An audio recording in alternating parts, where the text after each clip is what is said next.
Hi friends, welcome back to channel Vinod's Kitchen. இன்னைக்கு வீடியோல நம்ம இன்ஸ்டன்ட் சட்னி பவுடர் தான் பார்க்க போறோம். இந்த பவுடர் வந்து நம்ம ரெடி பண்ணி வச்சுக்கிட்டோம்னா தேவைங்கறப்ப தண்ணி கலந்து நம்ம இட்லிக்கோ தோசைக்கோ தொட்டு சாப்பிடலாம். அப்படி இல்லனா நீங்க பொடியாவே வந்து யூஸ் பண்ணிக்கலாம் நெய் சேர்த்து. வாங்க இந்த இன்ஸ்டன்ட் சட்னி பவுடர் எப்படி பண்றதுன்னு பார்க்கலாம். வீடியோக்குள்ள போலாம். அதுக்கு முன்னாடி சேனலை சப்ஸ்கிரைப் பண்ணாதவங்க ப்ளீஸ் சப்ஸ்கிரைப் பண்ணிக்கோங்க.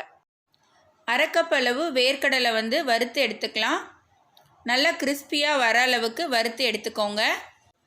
மேலே வந்து அந்த தோல் வந்து உறிஞ்சி வர ஸ்டேஜ் வரைக்கும் நம்ம வறுத்துக்கணும். நல்லா வந்து வறுத்தாச்சு. இது ஒரு பிளேட்க்கு மாற்றிக்கலாம். அரை கப் அளவு பொட்டுக்கடலை சேர்த்து அதையும் வறுத்துக்கோங்க. இது அதிக நேரம் வந்து வறுக்க வேண்டாம். ஒரு 2 நிமிஷம் வறுத்திங்கன்னா போதும். ரொம்ப சீக்கிரமாகவே வந்து ரோஸ்ட் ஆகிடும். இப்போ இதையும் ஒரு பிளேட்டுக்கு மாற்றி எடுத்து வச்சுக்கலாம். அதே பேன்லேயே 1 டீஸ்பூன் அளவு ஆயில் சேர்த்துக்கோங்க.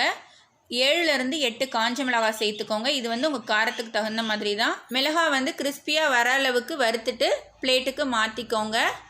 2 டேபிள் ஸ்பூன் அளவு தேங்காய் சேர்த்துக்கோங்க. நான் வந்து கட் பண்ணி சின்ன சின்ன பீசஸாக சேர்த்துருக்கேன்.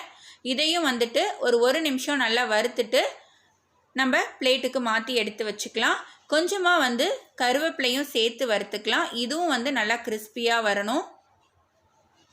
இப்போ இந்த கருவேப்பிலையும் வந்து பிளேட்டுக்கு மாற்றிக்கோங்க. நல்லா கிறிஸ்பியாக ஆயிடுச்சு. ஸ்டவ்வை ஆஃப் பண்ணிவிட்டு சின்ன நெல்லிக்காய் சைஸ் அளவு புளியை வந்து இந்த மாதிரி பிச்சு சேர்த்துக்கோங்க. அந்த பேனில் இருக்கிற ஹீட்டே போதும். இந்த மாதிரி அதில் வறுத்து எடுத்துக்கோங்க. புளியை வந்து இந்த மாதிரி நீங்கள் வதக்கி எடுத்துக்கிட்டிங்கன்னா நம்ம பவுடர் அரைக்கும் போது ரொம்பவே ஈஸியாக இருக்கும். இப்போ நம்ம மிக்சர் ஜாரில் வந்து மிளகாய், கருவேப்பிலை, தேங்காய் அதை மட்டும் ஃபஸ்ட்டு லைட்டாக கொரப்பாக அரைச்சி எடுத்துக்கலாம். மிளகாய் விதெல்லாம் வந்து நம்ம எல்லாத்தோடையும் சேர்த்து போடும்போது அரைக்கிறதுக்கு அவ்வளோ ஈஸியாக இருக்காது. அதனால் ஃபஸ்ட்டே வந்து மிளகாய், தேங்காய், கருவேப்பிலை இந்த மாதிரி அரைச்சி எடுத்துக்கோங்க. இதோட வறுத்து வச்சுருக்கிற வேர்க்கடலையும் பொட்டுக்கடலையும் சேர்த்து அரைச்சிக்கோங்க.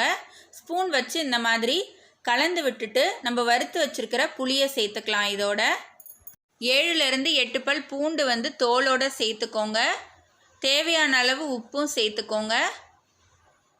இது எல்லாத்தையும் நம்ம இப்போ அரைச்சி எடுத்துக்கலாம். திரும்ப பாருங்கள், சூப்பராக வந்து பவுடர் ரெடி ஆயிடுச்சு. நல்லா இந்த மாதிரி கலந்து விட்டுட்டு வேறு ஒரு பிளேட்டுக்கு மாற்றிக்கோங்க. இதை நம்ம வந்து இந்த மாதிரி பாட்டிலில் வந்து ஸ்டோர் பண்ணி வச்சுக்கலாம். நீங்கள் வந்து ஃப்ரிட்ஜில் வைக்கணும்னு அவசியம் கிடையாது. நம்ம வெளியிலே வச்சு யூஸ் பண்ணலாம்.